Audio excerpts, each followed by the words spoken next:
Assalamualaikum warahmatullahi wabarakatuh. Alhamdulillah, wassalatu wassalamu ala asrofil anbiya'i wa mursalin wa ala alihi wa sahbihi ajma'in, amma ba'du.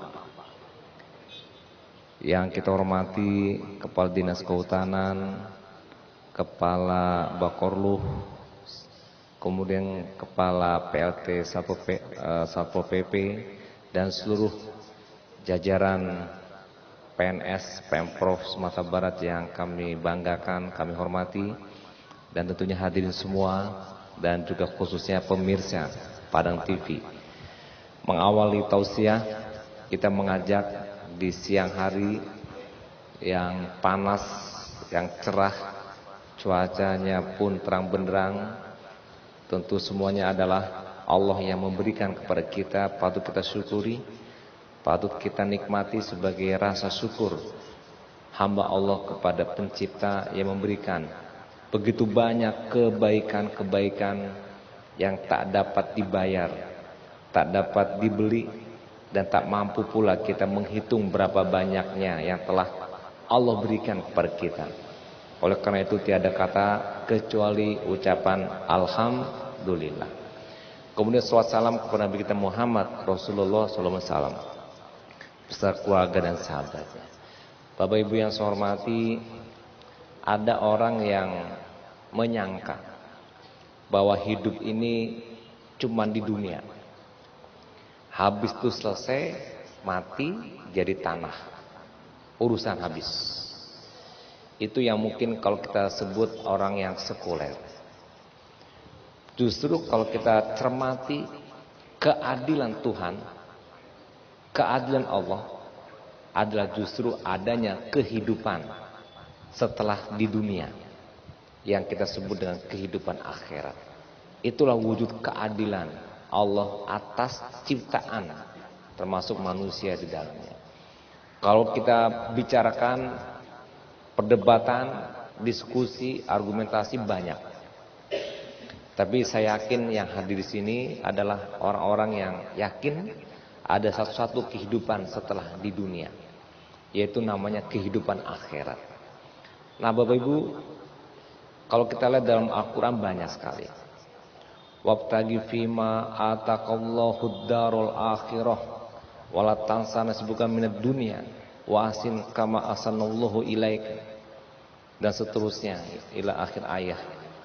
Jadi dalam surat Al-Qasas ayat 77 itu Allah menyuruh kita untuk menggapai, mencari kehidupan akhirat. Tapi jangan lupakan kehidupan dunia. Jadi jelas betul Allah menyuruh kita hidup ini yang dicari itu akhirat. Tapi dunia karena merupakan bagian dalam perjalanan transit hidup kita, jangan lupakan. Tapi bukan carilah dunia, jangan lupakan akhirat, bukan begitu ayatnya.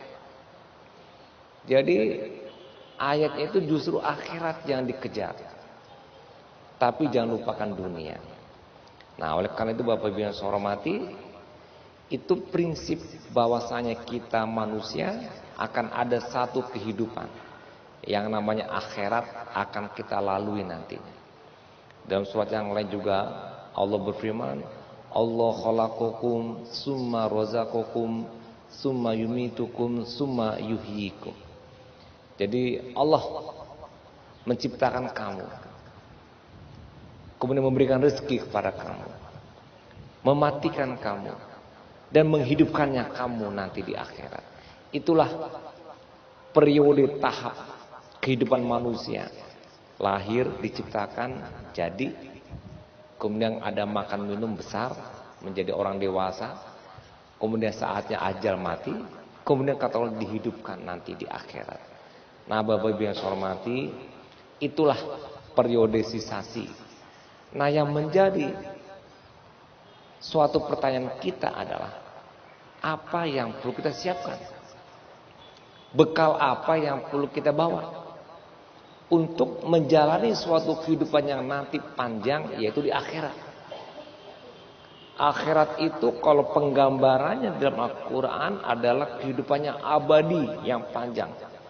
Minta tihal anharu kholidina fiha abada. Radhiyallahu anhum wa radu'an. Dzalika liman khasya rabbah. Itu satu contoh penggalan ayat yang menceritakan kehidupan nanti di akhirat itu abadi. Jadi abadi itu ya bagaimana? Selamanya. Tapi kalau di dunia, dalam Al-Quran disebutkan bagaikan permainan, bagaikan buih di tengah lautan, sebentar. Atau mungkin ungkapan-ungkapan dalam hadis Nabi bagaikan tulang manusia atau tulang binatang, yang itu juga merupakan penggambaran hidup di dunia adalah sementara. Ya. Dan kemudian setiap kita bakal mati. Kullu nafsin za'iqatul maut, mati semuanya. Tapi nanti di akhir tidak ada mati. Nah, Bapak Ibu yang saya hormati, bekalnya kita adalah wa ahsin kama ahsanallahu ilaika. Berbuat baiklah kita. Jadi di muka bumi ini sebagai tempat transit, ibarat kita di terminal sedang menunggu di halte bis, ada bis yang membawa kita ke kampung akhirat. Judulnya dalam mobil itu kampung akhirat yang akan dituju. Nanti sopir dan kenek atau stokarnya atau agennya memanggil-manggil kita satu persatu masuk ke kampung akhirat. Tibalah ajalnya.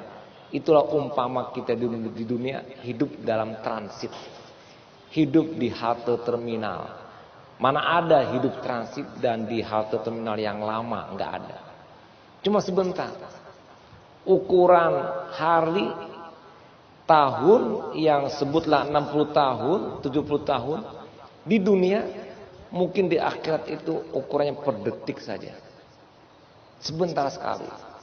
Nah, oleh karena Bapak Ibu yang saya hormati, kata Allah untuk mencapai kampung akhirat tadi, wa ahsin kama ahsanallahu ilaika. Yang menariknya apa? Pertama, perintah kita berbuat ihsan. Tapi motivasi kita berbuat ihsan itu adalah wujud membalas, wujud merespon kebaikan Allah kepada kita.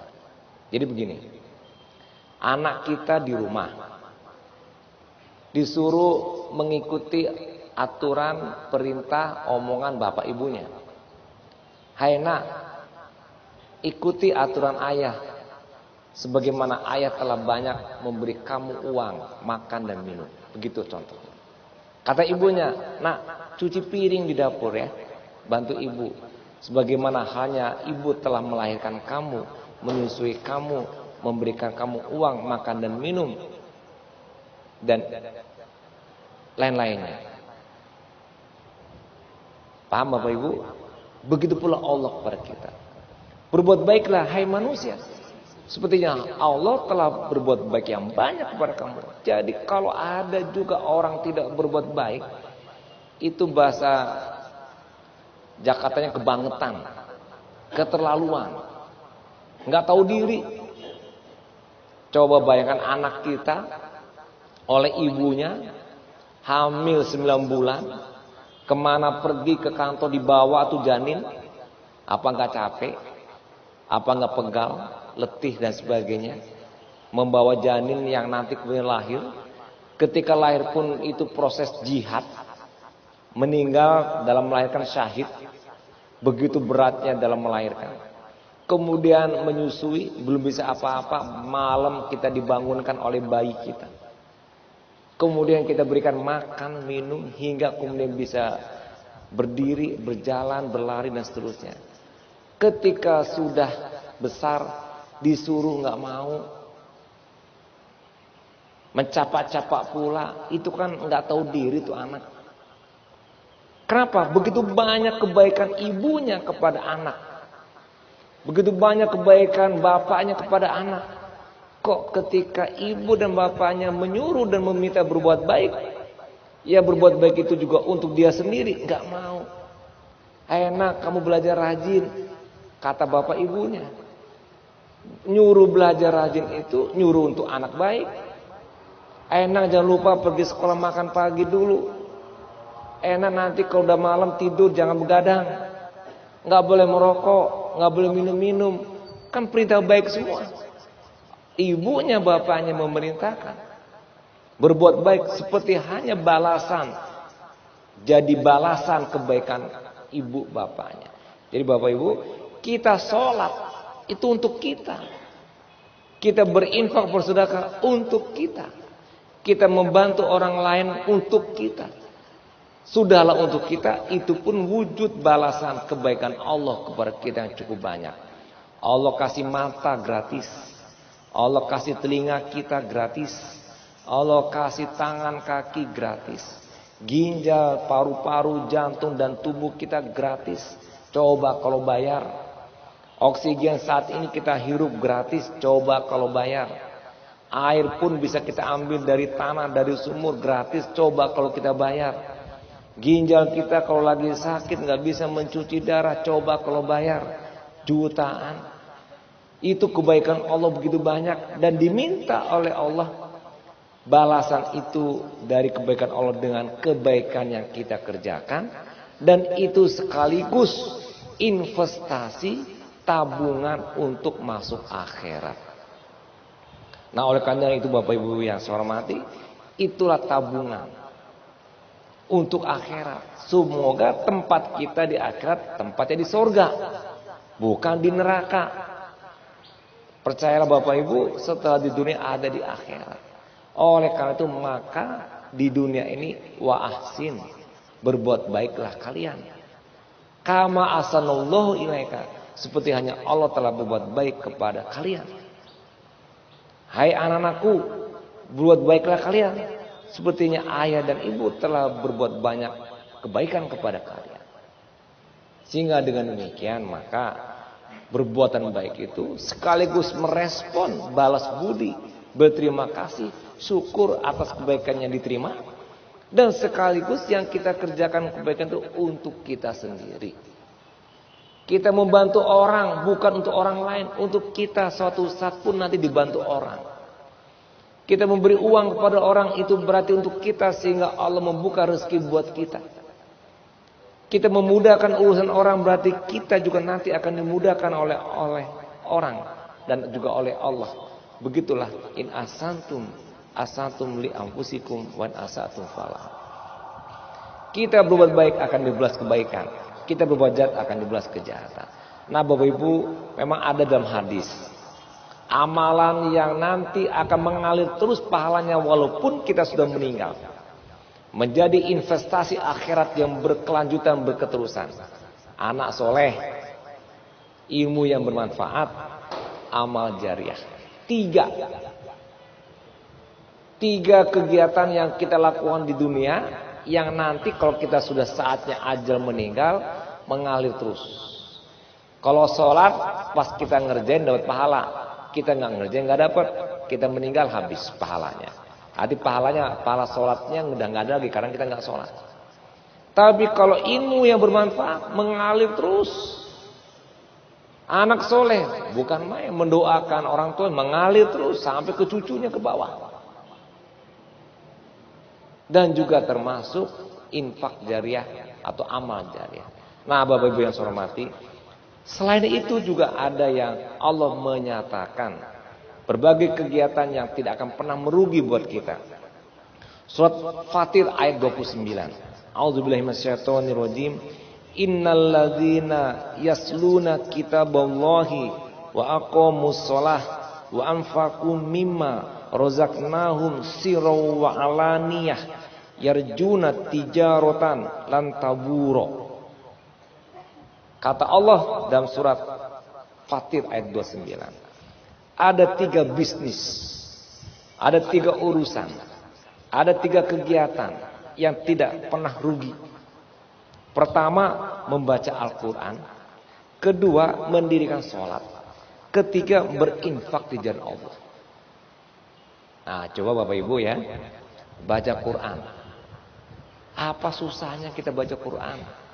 Nggak perlu pakai modal uang, tapi menjadi urusannya tidak pernah merugi. Allah berikan banyak balasan kepada kita. Dengan baca Quran, hati tenang, hati tentram. Ya, alladzina amanu wa tatmainu qulubum bi zikrillah. Ala bi zikrillah tatmainul qulub. Alladzina amanu wa amilus sholihat tuba lahum wa husnul ma'ab. Ingat Allah di antaranya baca Quran, tenang, itminanul qulub. Tenang jiwa kita. Jadi ini yang tidak pernah merugi langsung mengena dampak positifnya kepada kita. Ada masalah, ambil Quran baca. Ada risau-risau dikit, ambil Quran baca, kembalikan pada Allah, insya Allah kita tenang. Tidak perlu rusuh, tidak perlu gelisah, tidak perlu takut dalam menghadapi kehidupan. Apapun bentuk tantangan, rintangan, cobaan. Nah, ini kata Allah, membaca Al-Quran, membaca kitab Allah. Buka Bapak Ibu. Ini memang sudah di penghujung Ramadan. Mari kita mantapkan lagi baca Qur'annya. Minimal 1 hari baca 1 juz minimal. Kalau bisa 2-3 juz, pasti dijamin Allah yang menjamin tenang, tentram, damai jiwa kita. Ini janji Allah dan ini tidak akan pernah merugi. Kapan saja bisa. Ya. Kalau berpuasa ada waktunya, nanti bulan Ramadan atau nanti Senin Kamis. Tapi kalau baca Quran kapan saja bisa. Kemudian yang kedua, mendirikan sholat. Sholat yang dimaksud ini tidak hanya aku sholat yang wajib, yang sunnah pun kita kerjakan. Sholat minta sesuatu ada, sholat syukur ada, sholat macam-macam ada. Karena sholat juga merupakan doa, meminta kepada Allah. Ini juga bukan main dampaknya kepada kehidupan kita. Sekaligus investasi akhirat yang nanti menempatkan kita nanti sukses di akhirat, ya, bil akhirati hasanah. Juga kita di dunia mendapatkan kebaikan atas sebab sholat kita. Ya, kenapa? As-sholatu tanha anil fahsya'i wal munkar. Sholat itu bisa mencegah dari perbuatan fahsya, jelek, ya, jahat, tidak bagus, dan mungkari yang bertentangan dengan hati nurani, perbuatan yang tidak baik yang melanggar fitrah. Itu bisa tercegah dengan sholat, berarti kita tercegah dari perbuatan yang menjadikan kita rusuh gelisah. Bapak Ibu, kita rusuh, kita gelisah itu gara-gara kita sendiri. Apa gara-garanya? Kita berbuat mungkar. Kok kenapa kata-kata mungkar? Kata-kata mungkar itu kata-kata yang menyebutkan ingkari hati nurani, ingkari kolbu, ingkari nilai fitrah dan nilai universal. Jadi itu yang kita ingkari, sehingga kita melawan fitrah, melawan dan sebagainya, muncul kegelisahan jiwa, muncul rusuh, gundah gelana dan sebagainya. Nah, itu dicegah oleh Allah dengan sholat kita. Tanha anil fahsya'i wal munkari. Dicegah. Nah, dengan dicegah itu insya Allah tenang juga kita. Sekaligus menjadi investasi di akhirat. Dan kemudian berinfak di jalan Allah. Fisyaroi waddarroi. Nah, begini. Ini ya Bapak Ibu, tolong perhatikan betul. Kata-kata berinfak yang di luar zakat. Kalau zakat itu wajib ya bagi yang mampu. Kadang-kadang awal berinfak kok, menunggu piti banyak, menunggu gajian, piti sedang ado cuman ado 10.000, atau nantilah kalau ada rasaki, nunggu tunjangan daerah naik dulu, macam-macam. Nunggu nanti awal pergi ke Jakarta, ado piti lebih-lebih stay abro berinfak. Allah menyebutkan Bapak Ibu, ini yang menarik. Berinfak itu tidak hanya dalam keadaan punya uang. Jadi berinfak itu juga dalam keadaan tidak punya uang. Dalam keadaan lapang dan dalam keadaan sempit. Dalam keadaan senang dan dalam keadaan susah. Jadi kenapa heran? Kok kita susah, nggak punya uang disuruh berinfak? Karena infak itu menjadi pintu rezeki. Bapak-bapak mengeluarkan 1 bercabang 7, masing-masing cabang 100, 700 dapatnya. Jadi kalau awak hidup susah di kana wakol diantaranya ndak berinfak. Pak Abu dapat piti batua tapi di kantong apa kan ada rasa yang dapat wa mimma razaqnahum yunfikun. Kita disuruh berinfak tuh dari rasaki yang awak dapat. Apa Bapak Ibu ndak dapat rasaki? Bohong. Dapat, buktinya po gaji, tunjangan dan banyak rasaki awak dapat. Kok ndak awak dia? Mungkin kalau gubernur misalnya dapat banyak pitih dari insentif pajak dapat. Awak menyumbang 1 juta rupiah. Oh mungkin awak pegawai ndak sampai, sumbanglah 1.000 rupiah. Oh ndak ada piti yang lebih ketel ndak pada 1.000 kini itu. Hah? 500 sumbang 500. 200 aja boleh. Sumbang 200. Di bawah 2 itu masih ada oleh Pak Kadis? Ndak ada oleh. Itu ya sebenarnya sampili mah. Coba keluarkan piti. Di masjid duduk siapkan di kantong. Kopi tibar kok 1.000. Nggak bahas siapkan. Awak yang nggak mampu. Awak kok mustahik. Penerima zakat betul. Napa ada. Tapi dengan berinfak itu. Banyak testimoni orang berinfak. Bapak kalau baca di Google. Itu Yusuf Mansur. Banyak testimoni dari orang-orang yang nyukumpuan. Tentang bagaimana dia suka bersedekah, berinfak. Orang trading service bamimpi bali motor tiup pai ke kantor naik angkot ndak dapet piti dari gaji ndak cukup. Allah ndak cukup naik angkot trading service menyumbang berinfak. Akhirnya Allah berikan bonus motor melalui karajuan dapet motor. Orang mimpi dapat oto, dihitung-hitung dari gaji nak dapat. Berinfak tari, kiranya dapat puluh oto. Itu contohnya Bapak Ibu. Nah, jadi Bapak Ibu yang saya hormati, itulah contoh bahwasanya berinfak di jalan Allah fisaroi wad-dharra'i. Dan juga ayat yang lainnya, kul hadhihi sabili ad'u ila Allah ala basiratin ana wa man ittaba'ani wa subhanallahi wa ma ana minal musyrikin. Itu juga suatu kegiatan yang disebut oleh Allah adalah orang yang berjihad, orang yang bersungguh-sungguh di jalan Allah juga adalah suatu kegiatan yang bisa mendatangkan pahala dan kebaikan. Dalam hadis Nabi panjang hadis an Abi Hurairah qala Rasulullah ala adulukum ala ma yamhullah bihi al khotoya wa yarfa'u bihi ad-darajat qalu bala ya Rasulullah qala. Ini banyak. Apa yang membuat kamu tunjukkan amalan yang bisa menghapus dosa, mengangkat derajatmu dan mendapatkan pahala? Banyak sekali. Isbagul wudu alal makarih, menyempurnakan wudu ketika masa sulit. Wa kasratul khuta ilal masajid, memperbanyak langkah ke masjid. Dan kemudian wantizorus sholah ba'da sholah, menunggu sholat dari satu ke sholat berikutnya. Bapak Ibu yang saya hormati, banyak sebetulnya, tapi kesimpulannya satu, mari kita perbanyak perbuatan baik. Insya Allah akan ada balasan. Balasan itu untuk kita di dunia dan juga sekaligus untuk kita di akhirat.